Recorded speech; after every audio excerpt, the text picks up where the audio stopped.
Now if we move forward to the DOS IO service routine, basically there are two types of routine. One is BIOS routine and another one is DOS routine. Basically, first I am going to explain that what the interrupt instruction is and what is the what are the interrupts. Basically, interrupt is a condition that halts the processor temporarily to work on a different task. For example, if you take the example of your computer system, your computer is performing some task and you want to use your keyboard or mouse. So basically that keyboard and mouse interrupt the actual task that your computer is performing temporarily, that halt the task which your computer is performing to get an input from your mouse or keyboard. Basically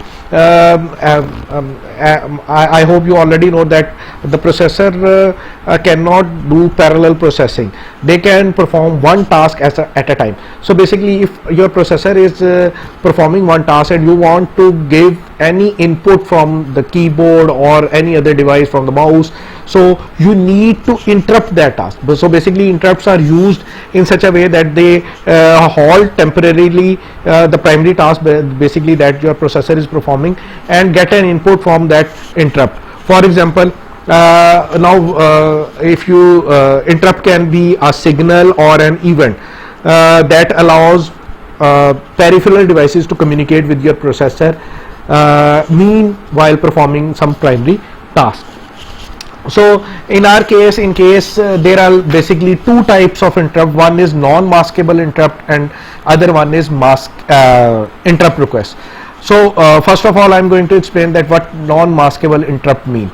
It is a single pin that a processor has for non-maskable interrupt.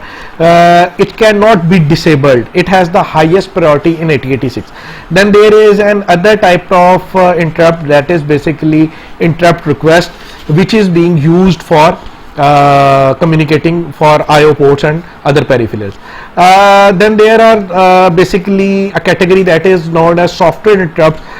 These are the instructions basically that will be used in a program. So here we are talking about the software interrupts. Basically we will give an instruction through our program, assembly language program or model, to interrupt and get an input from keyboard or to display on the LCD.